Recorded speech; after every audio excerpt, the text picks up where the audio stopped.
Just crank it. Yeah. I wish we would hear like more than the first 30 seconds of the song. Yeah, we're constantly. We're gonna have to start in like the middle next time or something. Like dump it, like track it. Yeah, let the beat drop eventually, right? Right?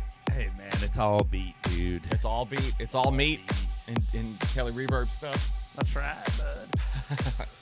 All right, hey, welcome back to the exciting part 2. Oh, I still have the same clothes. No, Oh, it's here, totally did you different. want to do a wardrobe change real quick? Nobody I'm knows. just gonna put my jacket Put your on. jacket on, and I noticed Nolan has the hat change. Yeah. I I mean, like, we all just did one thing. You did nothing different. I didn't. I rolled my sleeves differently. Yeah, Oh, you did? totally Okay. different. And and then what's I this? adjusted. What did he just do? I don't know. He I just just- did this. Are you trying to get... Dude, I'm pulling my Dusty Burrows. I think it was dude. a dance move. I Yeah. think he was hitting us with the heartbeat. That's right. dude. But anyway, Chris so Brown. welcome back to This Pink Cloud, Okay, sorry. season We'll 2, get serious. and technically episode 9. Episode right? 9 now, Wow, yeah. Episode 9. Congrats. We're on fast Thank forward you. right now. Yeah, right. As she did really change her wardrobe. I like it. I like it. So, okay, so obviously we have Anika Cooper, which I always wanted to say Anika. Oh, right. Anika. Anika. Yeah, Anika. Anika is the real Anika. pronunciation, Yes. believe it Oh, or not. okay. But not... It was, like, originally Anika, and then ever since I was little, people call me Anika, so Oh, it's okay. just So then Anika. it's not my fault for wanting He to was mispronounce he was it. the closest, yes. I was the closest. I Well, win. there you go. I win the prize. Yeah. All right, so I guess Professor, you're gonna recap us Yeah, where so- we were. and- So those that were here for part 1, which was last week, super awesome show. Thank you very much, Anika/Anika, whichever we're going with. Whatever. All right. But yeah, great show. You know, we talked a little bit about some of the things that you're into now, which we'll get into more today. Right, the Recovery's Got Simply Talent. Grace, Recovery's Got Talent coming up. And we also just talked about your journey into recovery, struggling with starting with alcohol and marijuana, LSD, all the stuff that the kind of high school playing around. And then it got serious with Right. sort of crack and then really sort of primos, which if you missed part... Primos. Well, hold on, slash- no, but it started off Purple Drink. Yeah, Purple Passion Purple and Drink. No-Dose was a little... Purple Drink. Hey, No Dose. Purple and Passion then- and No-Dose made a guest appearance. They last did. week. Purple Passion. In all seriousness, if you did not catch part 1, really go back and watch it. It was a good one. But Yeah, and be sure and subscribe to our YouTube channel. Yes, We're please, trying This to get Pink the Cloud. get them numbers up. viewerships up. Yeah. but the rails came off, or we came off the rails with meth. Yeah, that with a couple, a year or two of some pretty bad times with meth, as they often are. All right, now got go sober back to at your Timber, go back to your miserable existence part. got sober. Got Where it sober. brings the feeling. Timberlawn, against your will. Yes. Got sober Right. at Timberlawn against your will, Not want and to. are now sort of being introduced to recovery in Oxford houses and things like that. And the floor is yours. Take it from there. Wow, yay. Thank you for having me back. It's been such a long week. Yes, it has. A lot has happened. A lot has happened in the last week. We could guess what might happen.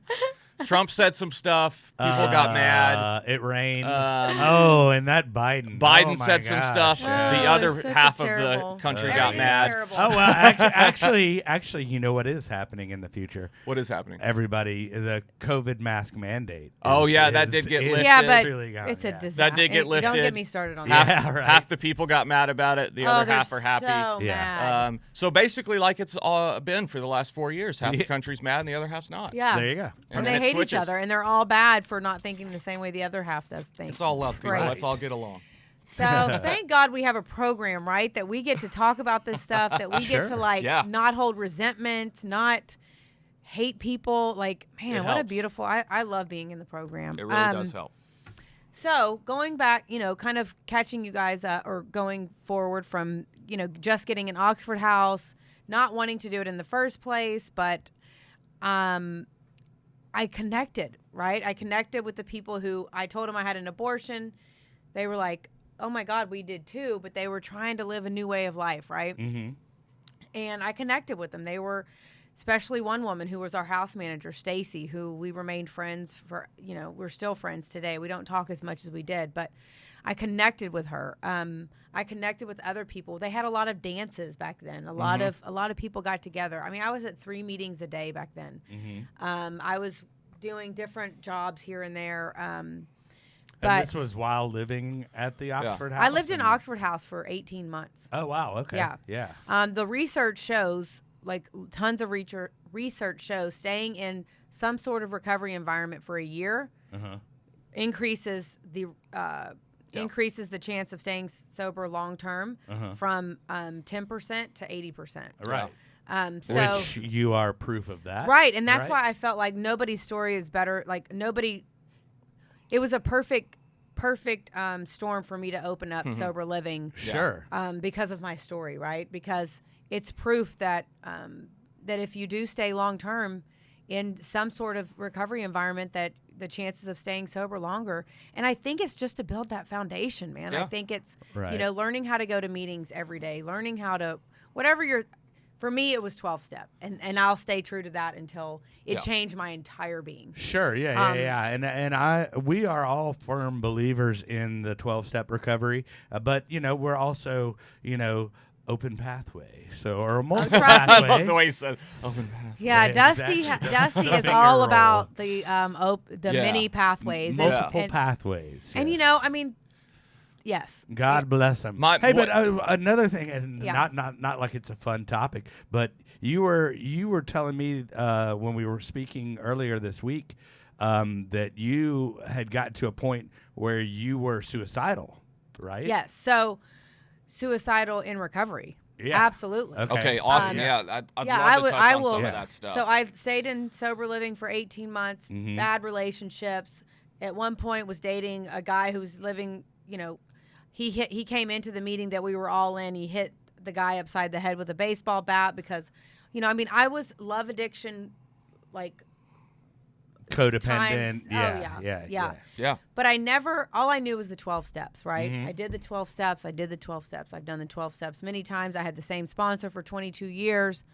Well, at 15 years, I was dating and I had been in a relationship with my son's father. We had been together for a long time. But when I got out of that relationship, and I had been, I was clean at the time. So I did Narcotics Anonymous for a very long time. Right. And did you do NA and AA as well? Well, so when I first got sober, yes, my sponsor had me work out of both books, right? So I did work out of both books. But anyways, at 15 years, this is where, I had a lot of stuff in between there, but at 15 years, I was dating a married man who treated me horribly. It wasn't even a good, a situation where I was getting paid, a good amount of money to put up with BS and be with a married man. It was literally just lack of self-worth, zero self-esteem. And this is after years in the program. This is after speaking in front of people all the time. And I believe that, and I need to say this, I believe that I'm still sober today, not because I did it right, because I did everything wrong, but because I was honest with people when I did do things wrong. Yeah. I held zero secrets. I do not hold secrets. Right. And because I told on myself even when I didn't want to. Sure. That is why I'm still here today. The whole honesty factor is That is why I sit here today and I have not put a drug or any mood or mind altering chemical in my body. I did a lot of other stuff, but I did not do that. So I say all that to say that during that process of dating this married man, before that I had found God. So I was doing all the things, trying to stop doing this behavior, right? And at the time, I want to bring up an interesting fact. I was judging people for relapsing on drugs and alcohol. Right. I was judging the hell out of them. Why can't they just stop using? Right. I did. Yeah. Why can't you? Sure. So be careful of who you judge and the way that you, or just be careful of who we judge, right? So I learned hard lessons in that because I realized that I could not stop dating this guy. I could not. I could not stop talking to him. I could not stop crying over him. I could not. And I was talking to people. I was doing all the things that the tools had taught me to do, right? Nothing was changing. Right. And I remember going, and I was about to, because I didn't even get a touch on the story about my dad. We didn't talk, my family didn't talk for 10 years. And I was finally about to head to San Antonio to meet with them and to see them. And I remember the week before, I was like, I'm done talking to this guy. I'm not talking to him anymore. And that morning I woke up, and immediately, it was just like the drugs and alcohol, y'all, when I was trying to change the days, right? I'm only going to do it this time. I would wake up and say, I am not texting him today. I'm only going to be in an abusive relationship on Saturdays. Yeah. Well, no, it wasn't even that. It was like, I'm not going to text him. I'm not going to pick up the phone. I'm not going to, I'm not going to do this to myself anymore. And before you knew it, suddenly the thought was, oh, but he's got remember those glasses that you have? You definitely need those glasses, right? And it opened up the door to obsession. Yeah. Just like that. And I don't, the reason I get so serious about this is because it's a very serious matter. Like, it is no joke. People are killing themselves sober. They're blowing their brains out. They're doing some things sober because they think they should be at this certain level in recovery that they're not. Yes. And then they're like, well, I'm not doing it. I don't look like other people look. I'm not doing it as perfect as they're doing it. So I shouldn't do this anymore. That's so true. There's this notion, and no one ever says it, but it's just sort of something that I did to myself too, where I think I'm always supposed to be on this trajectory in recovery. Right. I'm always supposed to be getting a little bit better, feeling a little bit better, being a little closer to God, feeling a little, whatever. And when it doesn't match this idea, I'm doing something wrong. I'm doing something wrong. I've got to do more of this or more of that. And then I start to become crazy and self-critical, and it's a weird deal. Well, yeah, I mean, relapse absolutely happens a lot in that time. That's what happened to me. Sure. Yep. Or fading away from the program and then eventually relapsing. Well, and you, like shame. you said, like once you remove the drugs and alcohol, you think, oh, well, that's it. That's the problem. Yeah. And it's really not. Oh, it's like the past trauma. They say there wouldn't really be an addiction without past trauma. One of the most powerful things I ever heard in recovery, and thankfully I heard it early on, was the alcohol wasn't the problem, or drugs wasn't the problem. That was the solution. Solution to the problem. That was the solution I came up with. A lot of people would be dead if it wasn't for drugs and alcohol. Absolutely. Sure. Because they couldn't, they would have killed themselves. Yeah, but it's an important thing, because you're absolutely right. There's people that, relapse, fade away from the program, terrible relationships, or suicide. They're in the program hardcore, going to meetings every day, talking to somebody, doing all the things, and everybody thinks that they're like this, but they're holding a secret. Yeah. They're not talking about the real stuff. So it's not just the people that fade away. It's the ones that are right in your face, speaking on the podiums, doing all the things, but they've got that one thing that they're doing that they're not telling anyone about. Sure. Yeah. And they will internalizing. Yeah. How long can you survive with that? Yeah. You can't. It doesn't. No one knows the answer. Last. Months, weeks, years. Who knows? Sure. Depends Playing on your with own fire. level of exactly. And so I think that was my greatest gift, was being able to be honest. And so that day that I was, I could not pick up the phone. I texted the guy, and I just remember this feeling of just absolute desperation and like, I can't do that. And I've had many moments before this one. That's where my belief has come from. And I am very strong about my belief because of these moments, right? So I remember getting on my knees that morning and begging God. I said, listen, if you don't take this away from me and I don't stop reaching out to this man and dealing with this, I just want to die. Just let me die or give me something, do something in my life, right? Because it was just, I could not stop. With everything in me, y'all, I wanted to stop and I couldn't. And the week after, I woke up one morning, and I made it to my dad's. I did all that, and of course, obviously, I'm still here. I didn't die, but I woke up and I called my best friend. I was like, "Dude, I think I'm supposed to do something with women and sober living or something. I don't know. I don't know what to do." And the minute I started putting that out there, it was just supposed to be this little house that I didn't know where I was going to open the house, what I was going to do, any of that. I just knew that maybe I was supposed to do something, and God gave me my purpose, man. Yeah. I wanted to die. Sure. I wanted to die because my codependency and love addiction And that it didn't. My love addiction and codependency didn't end there. Right. God just gave me Simply Grace, and it was a beautiful thing. And now today I have 7 houses. Sure. We've helped I don't know how many women. 9 years later, we've got a community built. I mean, there's so many things happening because of that moment of absolute desperation when I said, That's awesome. I can't do it. It goes back to the I mean, it's Yeah. I can't, he can't, and I think I'll let him, man. Yeah. And then I'm going to do all the work to clear it out so that he can do it. And then I give it back to other people, and that's what keeps me going, right?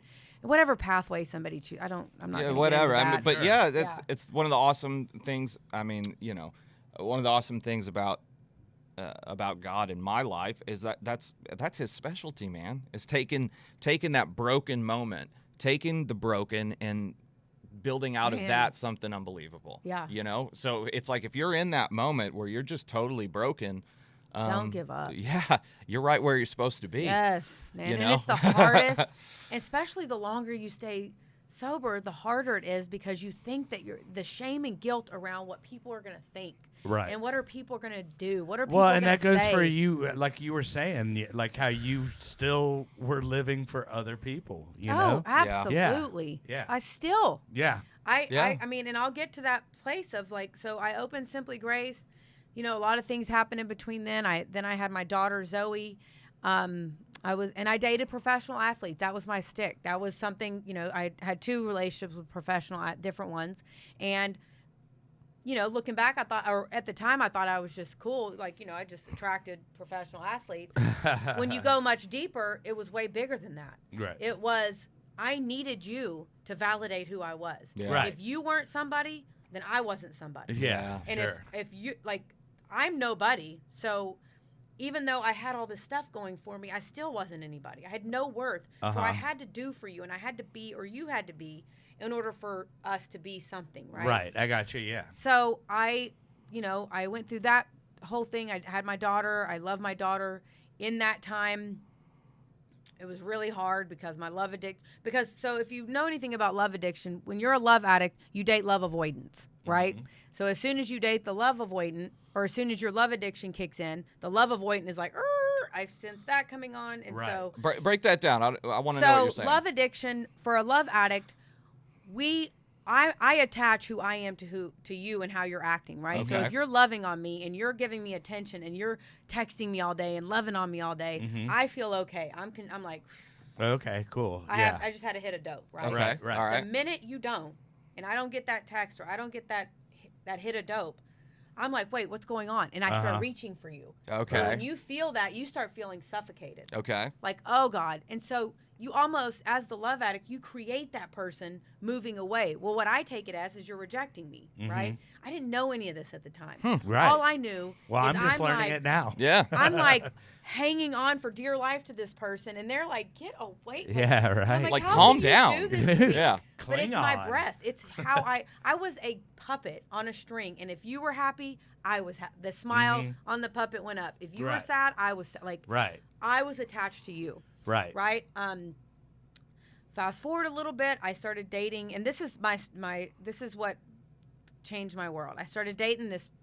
Now, mind you, I am 22 years sober at the time. Mhm. I have this nonprofit of women empowerment, and Mhm. I empower women to fulfill their purpose. Sure. And that I am, woo! Everybody, Yeah. I am on high Right. cloud. Mm-hmm. Well, still haven't. I've done the step work. I've done a lot of work on myself. I've stayed sober. I've maintained. This cute guy walks in to hear me speak at a meeting, and he's got 3 months sober.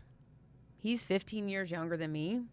Mm-hmm. He thinks I'm super hot. I'm like, okay. I fight him off. I fight him off for a little bit because I have God has given me a very strong conscience. Yeah. Sure. And Yeah. he'll talk to it, and he'll make me. My stomach is nauseous. I'm like Uh, uncomfortable. I'm like, oh, don't do it, Anika. Don't do Right, it. Do right. not do this. Yeah. But But the he more is 15. that I ignore but he it, is 15 years younger than me, and he is and hot. he's super hot, right? So in the moment, I'm ignoring. I start ignoring that voice that's Uh-huh. in that inner, because it's my values, Your right? your moral compass. And so what I learned is- it goes back into the purse. Well, what happens is, for me, this is how Yeah. I describe it, because Uh-huh. this is my truth, Sure. is that it's God. God is in me. My values are in me. It's all in there. He's speaking to me through my gut. He is Mhm. telling me, stay away. Do not do this. Regardless of if he's got 50, like those are circumstances, but God sees way past what I'm actually about. He knows what I'm about to step into. And he's like, stop, warning signs, red flags, whatever you want to call it. And the more that I ignore it, the quieter it gets. So I no longer have that sick feeling. I no longer feel, I'm just like, well, I can do this, right? So I jump in head first. He relapses. Starts shooting up heroin again. For the next year and a half. So what I do, this is my pattern. So he starts shooting heroin. My sponsor, I start lying to her. I fantasize, and I'm delusional. The delusion has to be smashed, right? Well, I'm delusional. He's good. He's great. He's amazing. Telling everybody all this stuff. And I believe this with all my heart. And he's shooting up heroin in the bathroom with my kids. You know, my kids are at home. He's shooting up heroin. I'm taking him to treatment center after treatment center. And because of the integrity that I have and because of your program, position, my position, I'm getting him in free places. I got him a job. I got him connected with someone who got him a car. Because still, I need to do something for you to feel validated, because alone, being Anika Cooper at her soul, at her core, is not enough. Right. So I have to do for you. Sure. Even if you're 15 years younger than me, even if you have 3 months sober and are using heroin, I need that. That's how deep this stuff goes, right? Sure. Well, it's a good idea. If all this is happening, that he asked you to marry him, you say yes. Of course, man. Don't you say yes to that? I mean, hello. Yeah. I mean, so I'm like, of course I will. Yeah. So I get pregnant.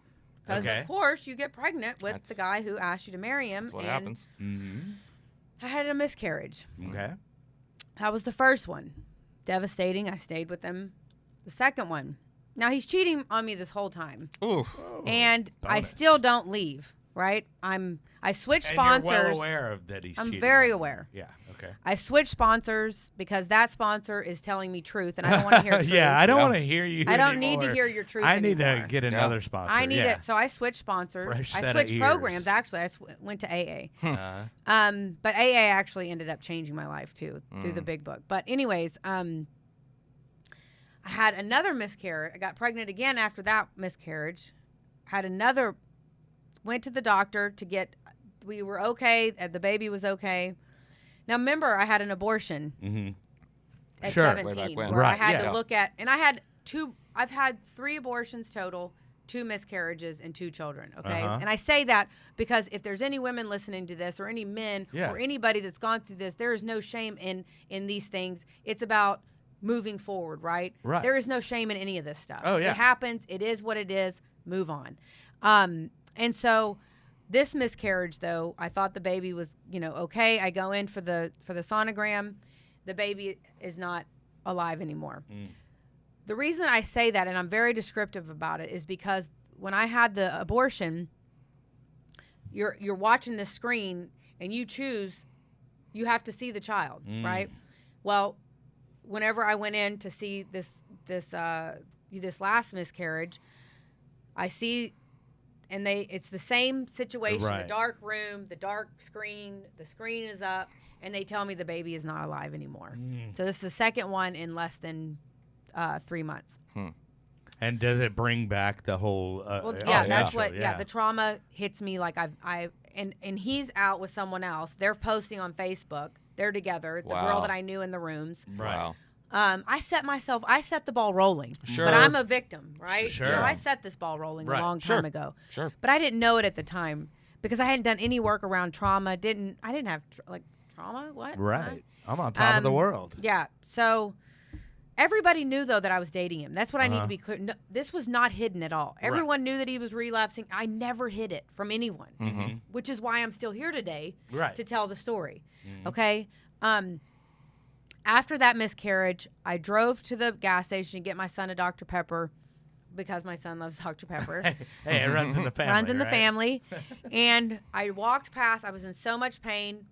He wasn't anywhere around. He called, and I'm bawling, and he's like, "Can you help my mom?" Because his mom. So it was a really bad situation. And I remember walking into that gas station, and there's moments in life where you just remember, right? Because it's a pivotal time in your life.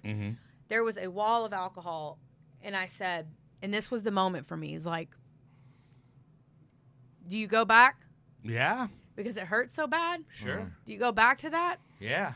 And I remember all my spiritual work, all my 12 steps, all my praying and like all of these things, the only 3 words that could come out at that moment were God help me. Mm-hmm. Right. That's it. That's all I had. Mm-hmm. I had nothing else, you guys. Yeah. And so I remember I leaned on that thing and I said, God help me. I had my 6-year-old with me, or she was 4 at the time.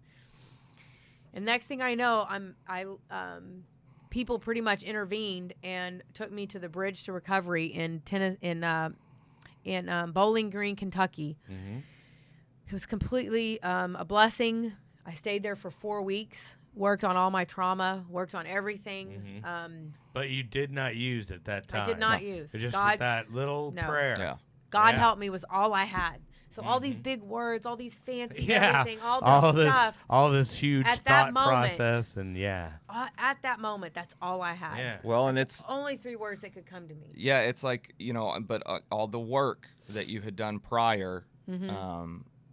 it's all putting a little bit in the spiritual bank. Yes. So there's it talks about it in the big book, but there's a time where it's going to come a time. Steps are great, sponsors are great, meetings are great, knowing people, picking up the phone, all that stuff is important and great. But there's going to come a time where it's just you and God in that room. That's it. And I hope your God's big enough at that moment. You know Right. what I mean? And yours was because you had done that they, work and leading up to they it. call that insurance. And you Yeah, had, but yeah. it's just leading up to it. So all that work, got you ready for that moment. But it's just a cool story. I just love the way this stuff kind of works. You know what Yeah. I mean? Like listening to it. But Yeah, there's go ahead. like yeah. definitely something else Yeah. out there, big, a little bigger than me. Yeah. And so at that moment I go in, I'm there, and I remember there was a meditation that happened while I was in there. You couldn't have your phone, you couldn't have magazines, you couldn't talk to people, you couldn't do anything. So they stripped me of everything that I used, right, to change the way that I felt, even sober. Right. They stripped me of all that, and I learned a lot about myself. I learned a lot about my trauma. I dealt with a lot of stuff, and it changed my life. I had to say goodbye letter. I had to write goodbye letters to all of my abortions, all of my the children that didn't make it. Like I had to do all of these things, right? Mm-hmm. But also I had to do a first step on my love addiction and my codependency. Sure. And it was a 22-page first step. And it went all the way back to being a child and the attention that I used to seek. Mm-hmm. And it was just at the core, I did not know who I was. And I used this to be somebody, if that makes any sense, and to get attention and to do all of that. And so I learned all of that in there. And I needed, this is the thing, I was working the steps, I was doing all these things, but I was agnostic in the area of my relationships. I did not believe that God could take me from this point. Right. He could not help me in that area of my life. Yeah. God's out on this area, but That's- he's okay over on this. Well, that's side, the whole thing. It's but like not the whole full spectrum. Yeah, it's the whole thing. That's the joke or whatever in recovery, but it's so true. It's like I'll give it all to you. I'll give it all up. But money and relationships, Yeah. I'm in charge of those. I've those got I that. have to. Well, just think about it. I have to be in charge. And how is God going to make me money? How is Yeah. God going to get me a girlfriend? Right. Yeah. So or whatever. So it's been quite a journey after that. Like I learned a lot of stuff about myself there, and I got out, and it was funny because the minute I got out, and people knew what I was doing, and of course the judgment was there. Of course there was like, what does she do? Like, what's going on with Anika?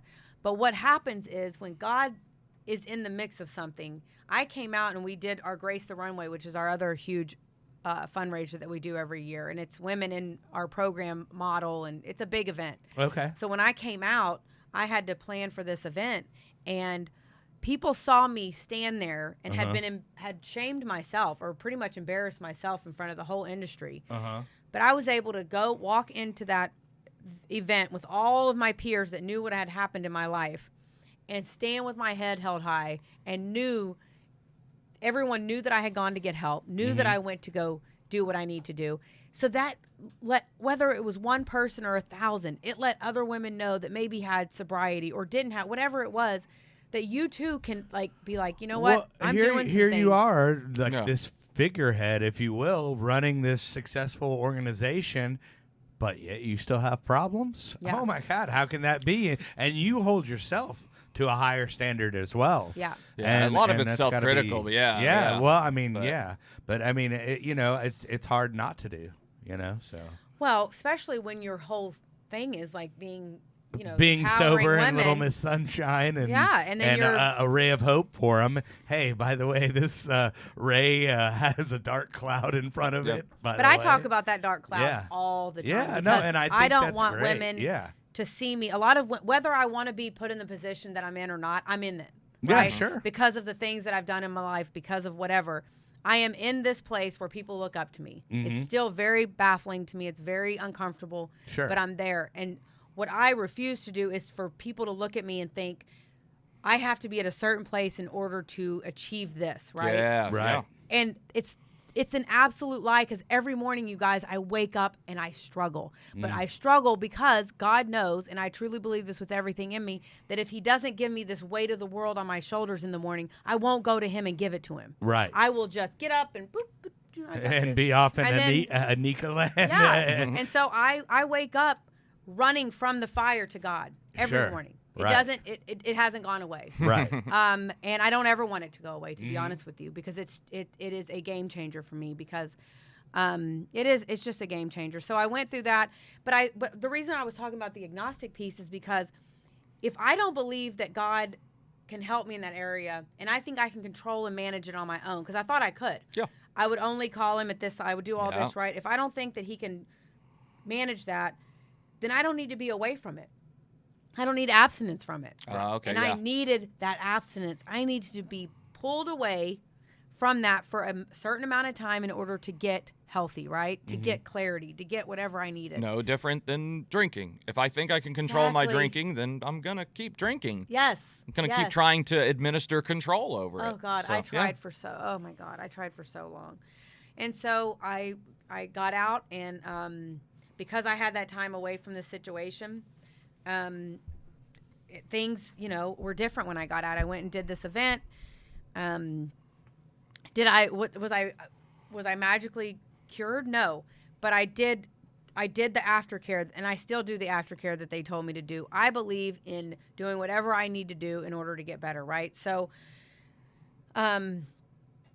after I did that, I got into, like I said, I got into therapy, but then I went to this, they have a big AA, they used to, before COVID hit, a big AA citywide. It's called Citywide, where everybody gets together and speaks. Yeah. Right. Yeah. I've heard of this. Yeah, it's I have amazing. not been sober in it. but- Once Yeah. the Rona's gone, Yeah. there's a lot of more fun stuff that happens. Lots Yeah. of more fun stuff. So I went to this, and a gentleman was speaking, and I've known this guy forever, and he was talking, and I wanted what he had. I was like, he was talking about his experience through the Big Book, and I'm like, I want a new spiritual experience. I asked this guy to walk me through the book, right? And I'd always been told women stay, and I'm absolutely for that, right? Yeah, sure. But this guy walked me through the book. We did not do my sex inventory together, and I don't say that like fun, like he just wasn't, and Right. and I'm with that. So I went to a woman and did my sex inventory, but I went through the work again, and that was a part of who I am today. And I remember looking at my character defects and him saying, you will no longer, because it was funny because even after that, there was this 25-year-old or 24-year-old that was like another hot one. And he was like, you are, I don't know why the young ones, I don't know what it is, why they like me. She got a little cougar vibe, right? No, Apparently. no, there is no taking care of anybody. There's no, Is that I don't what know if cougars that's do? what a cougar is, but no, Yeah, I don't know. no, not gonna I happen. thought it was just an attractive, older. Who knows Yeah. what it's been defined on the social media. I don't, Right. I Yeah. don't partake enough to know. Yeah, but yeah, I definitely. So I remember him saying, like, you will no longer want to be this. No, those people will no longer, not those people, but you will no longer attract this certain Yeah. to where they feel like they can approach you, right? Okay, yeah. And so I did that, and things changed, and I did not get into a relationship for 4 to 5 years. I haven't been in a relationship since I went to the bridge. Okay. And I thought that was healthy, right? I thought, well, that's what I don't need to get into and deal with all that madness because I turn crazy when I get into a relationship. Well, it was avoiding. I was avoiding and fear and getting into all that. So recently I've gotten back, and I still work with people. I still take people through the work. I still do all of these things, right? I've got 2 children that I take care of. I opened a thrift store. I opened my IOP when I got out of the bridge because I saw that there's more to this whole thing. There's a bigger than just working, the steps. Like we need to let's help these people. Well, and be trauma informed, but not dig into it that early. And it gives them an opportunity to be honest, like you have said that that's a been good point. Paramount in your recovery Absolutely. is being honest and being honest with other people about your situation and getting it out and not internalizing. It's a venue to do it in. Yeah, for sure. If all you do is go to AA meetings and NA meetings, it may not even be an opportunity to bring up something like an abortion or some sort of trauma. So it's very true. And therapeutic model, like all of it. I did psychotherapy when I was at all of these things, right? And so I've done all of these things. Well, then when I was ready to get into a relationship again, I was like, I need AlAnon. I need to go through. Actually, it happened a little differently than that. I knew somebody that was in a relationship that said that AlAnon changed their life. So I am now on my 8th and 9th step of AlAnon. And when I tell you, it's a whole nother, because I don't ever feel like I've arrived anywhere. Right. Man. Well, hey, real quick, AlAnon for the folks. I mean, it's essentially family groups. So the idea is alcoholism is a family disease. There are people other than the alcoholic affected by it. Right. Wives, husbands, children, boyfriends, girlfriends, whatever. And it's a place where they can go and seek help. I mean, a lot of the weird emotions that come from... and a lot of people don't even realize that it's out there, that it's a part of recovery and understanding addiction. Resentments, trauma, fear, lack of faith, questioning God. These things are not exclusive to the addict and the alcoholic. This stuff happens to people that are around. That are addict adjacent. And it's a place where you can go and get help. But okay. Cool. I like to break things down because we start throwing out these acronyms and then we assume people like, know. We do assume people know. So it's a family. It's for the families, and I did it so that I could learn how to have a healthy relationship. Because even though I've done all this work on myself, I don't necessarily know. I don't know how to have a healthy interaction with people, and that's hard to say at 44 years old. That I don't know how to have a healthy relationship, right? And so I've done the work in that, but what I found through that was it goes a lot deeper for me than just getting in a relationship. There's some family stuff that I have completely, layers come out. I believe that things are revealed to us in the time that they can be revealed to us.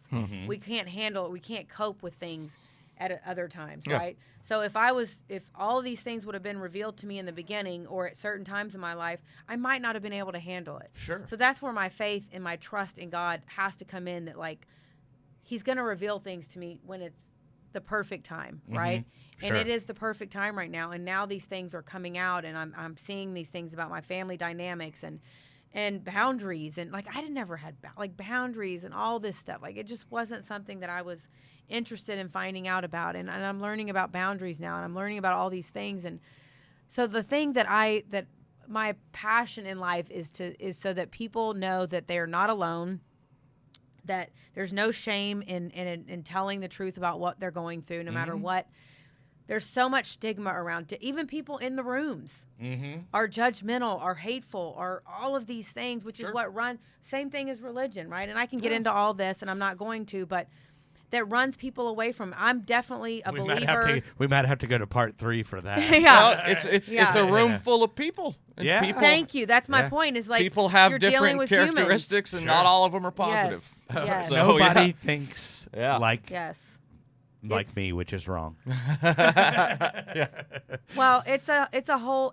I'm just at a place where now I'm continuing to look at myself, and like I'm so grateful for opportunities to like talk about my story and be honest about it, because I want people, no matter who they are, to know that like they're not alone, and that they can, they can have things that they've done that they're not proud of, and they can talk about it, and that there are people out there that and you can still be successful and do all these things, Oh, yeah, right? yeah. You can still have all the, because I remember being like, how can I be so successful Right. in all these areas of my life, but I am a complete failure in relationships. I would always Right. say, the main thing that I would always say, what is wrong with me? Right. And the first thing that they tell you when you walk into the bridge is, it's not what's wrong with you, it's what happened to you, right? And how you interpreted what happened to you. And when I went back and looked at all these things, my core beliefs were I was unlovable and I was not important. And so, and those came from specific moments in my life with family that I took that message and what they did as truth, and that's who I am. And I bought into that. And I mean, you took the drugs and alcohol away from me, and you had a very codependent. Yeah, you still had a broken person Very that broken person. wasn't fixed. In some and ways, needed to deal with. emotionally, spiritually, maybe more so. Yes. Yeah. Right. Yeah. Very much so. You took my best solution. Yes. That was the best tool I had best for tool life. I had. Yeah. And so, my thing is like being careful with the avenues and what we've been given, our platforms, being careful with how we use them, because we can give a lot of misinformation out here to people, and that's why I don't sit on a high horse. I mean, there's a lot of people that don't like me because I don't, if I forget to call them back or whatever, and you can either get stuck on that or you can focus on the people that you are helping, right? And you said something earlier about planting a seed, like that's all we can do. Yeah. But I don't tell people my truth is just my truth. It's my story. Like I don't have the answers for everyone. Well, but you've given them a planter box as well. Yeah. And that's just to plant seeds, which Yeah. is fantastic. But go ahead. well, that's the only way I know for sure to avoid giving misinformation is to stick with what has happened. Like, if I'm only talking about what I know from experience and what has actually happened and being honest about that, then I can't be giving out misinformation because it's reality. Yes. Once I start trying to... It's your truth. Well, yeah. Once I start trying to, I don't know, whatever. Philosophize. Yeah, talk about something that I just don't have experience with. Like, Exactly. Right. If I started to try and relate to someone about trauma of miscarriages and things like that, then I'm off in left field, dude. I don't know. I'm not talking about... I'm just talking to hear myself talk. This goes into me being at Simply Grace and what our focus is at Simply Grace, right?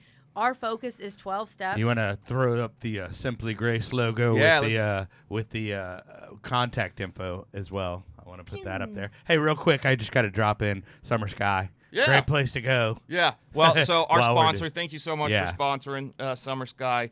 And we're partial to it since we met there, and we're just there about almost 9 months ago. Yeah. But Summer Sky in Stephenville, Texas, treatment center, inpatient treatment center. Yeah. www.summersky.us. I can't remember the phone number right now, but it's on the website. Yeah. And if you need help, give them a call. For sure. And then if you're a female and you're in the Dallas-Fort Worth area, or actually Kaufman, I'm looking at this. You have a location in Plano, Richardson, Dallas, Kaufman, and Fort Worth. Correct? Yes, I have all those. Sorry. Yes. No, you're good. Sorry, I thought y'all were talking about No, it's sober living. Simply Great is sober living, and Yes. essentially, the for those that don't know, the idea is you're not magically cured after a 7-day detox or a 30-day inpatient. There might be some more work that you need to do. And sober living is a great place to do that. You get to be surrounded by people that are also in recovery, trying to do the same thing that you're doing, that can relate to you on that level. It's a safe place to be and work on some of that stuff. Right. And like you talked about last week, last high week. accountability, low cost is what you're shooting for. Yeah. Right. Accountability being important because... I don't know about you guys, but I can be a liar. And they hate it. They hate the adept structure, at but it, in fact. they the routine, hate it, but they love it. The routine and the structure is important. Yeah. I'm undisciplined, especially in early sobriety, and it helps. Oh yeah. I've definitely run into some people that think that once 30 days, man, I'm good. Yeah. And then If only. yeah, and then they turned out being a little recidivism. Yeah, a little bit. a little bit of 90 dayers instead of or Are you talking about me specifically? no. You no, are. no, You no, should no. be. Yeah, right. Yeah, no, I've definitely had that mentality before. Yeah. And landed back in treatment not too long after. Well, so they can call and y'all can advise and y'all are financially helpful. But in order to fund all of this, because obviously it's not getting funded by just you opening the doors. Mm-hmm. So you do events, which is Recovery's Got Talent is Mm-hmm. one of them. And then you also have another event. What was that called? Grace the Runway. We Okay. haven't scheduled that because of COVID this year. Hoping it goes away so you can get a better. I was actually going to ask. So you said sold out for Recovery's Got Talent, but now that the mask mandate and the 100% occupancy, They're not letting it up. Not letting it up. Okay. I was already- just I- thought I'd I hit her up about that. I was like, Yeah. dude, we can have the exclusive for the show and go, oh yeah, go to here and Just thought I I'd ask. wish. Yeah, Yeah, right. because we have about 100 more people that are trying to get to go, Yeah. and Yeah. we just don't. We sold out too quick. gonna and be a I good knew it show. was going to sell out. Any show that sells out is going to be a good show. Well, people Yeah. are ready to get back out, man. They're ready. and we've got we've got a horse in the race. Yeah. Ty Jackson. Yep. Yeah, so So he's it's super exciting. yeah, and then I've got a conflict of interest because my friend Dawn Michelle Gardner is Uh-oh. also in. You got there. multiple and horses she's in a the race. singer. And So, that's but yeah. March 19th. Was that It is correct? March 19th. So Okay. they can go to the Recovery's Got Talent Season 3 Facebook page to watch it live. And we'll see how that works out. we'll see how the quality is. Yeah, we'll see. Just make sure somebody that's savvy is running the soundboard, Yeah. and hopefully it doesn't doesn't compress too bad. Yeah. Whatever that means. Yeah. Sounds like voodoo. Sounds like DJ talk to me. Yeah. Yeah. Yeah, I mean,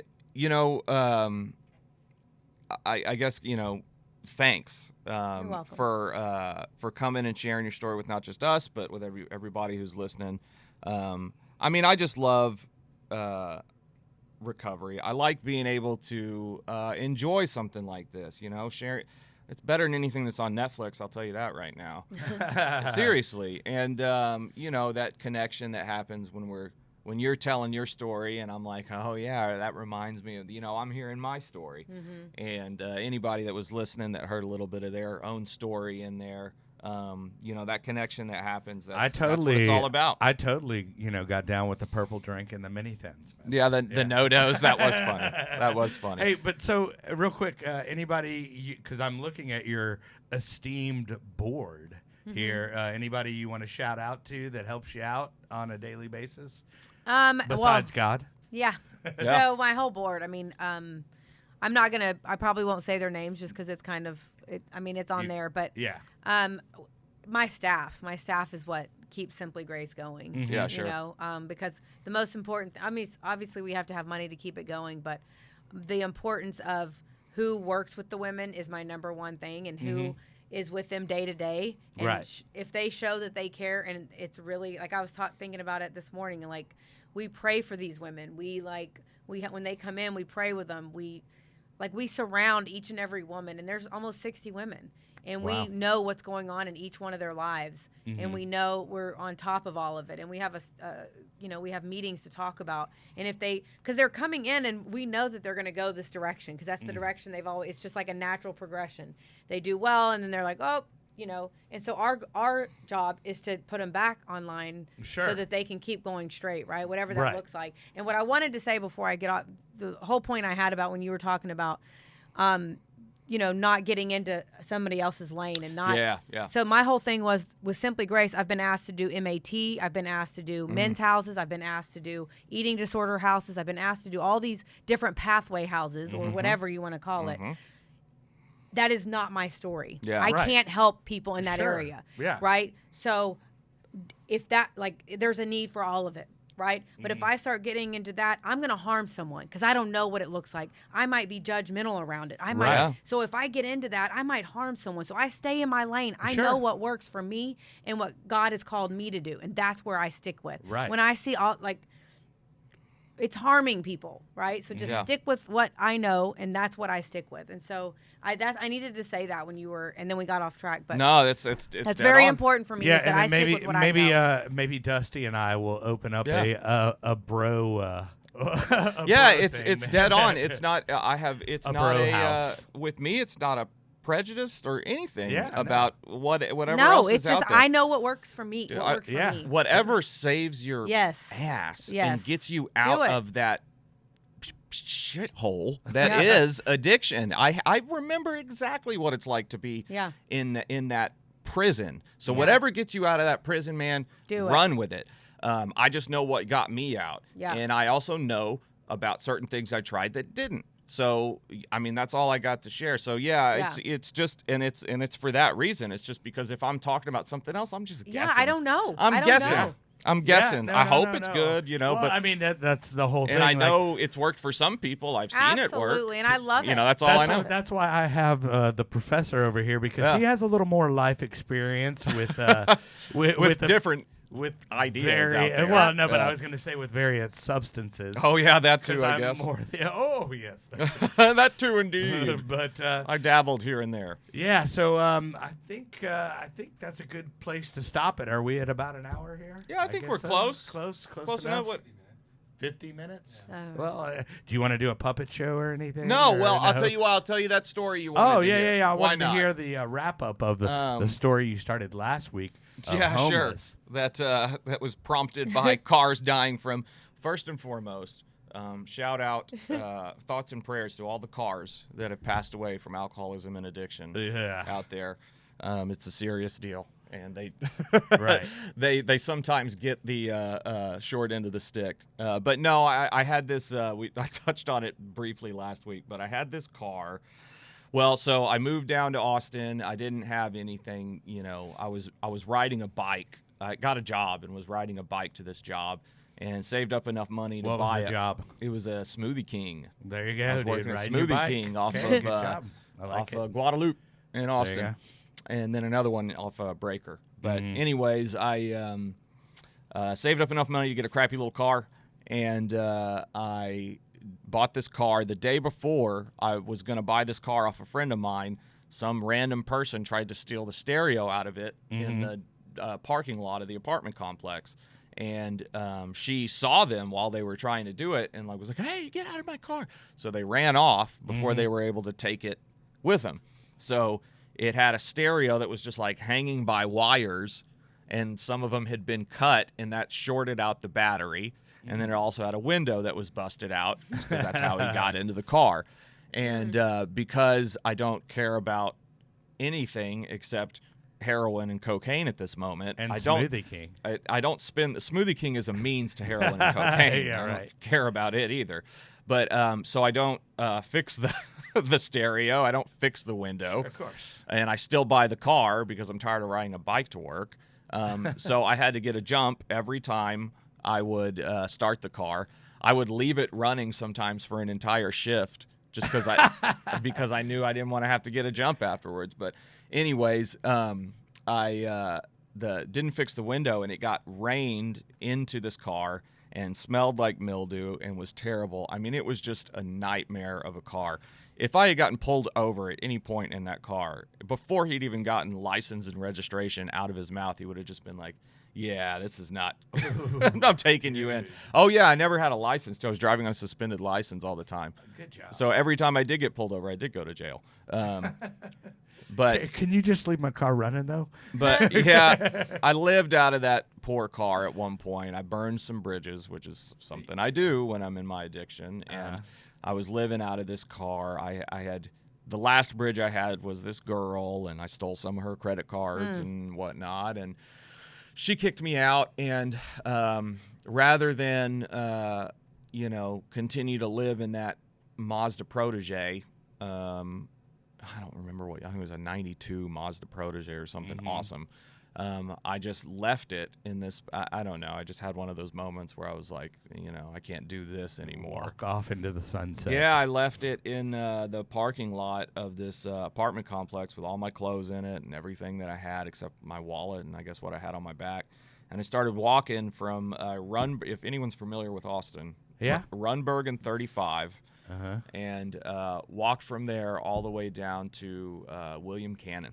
and 35. I don't know how far that To is. a drug dealer. It's I don't know. Probably It's far. It's far enough. It's far enough. It's far enough. It's probably 10 miles or something, 10 Nice. miles. Anyways, I end up trying to do the homeless thing just for a couple of days, and I just couldn't do it. I had been homeless before in 2 previous cities before that, and I just hate it. I just hate it. And it's not so much the all the stuff you would think that you would hate, like the not having shelter or whatever. It's What is it that you actually hated about homelessness?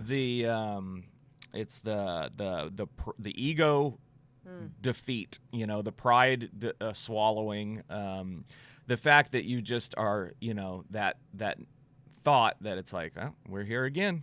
Yeah. I've lost again. I have burned it all down yet again.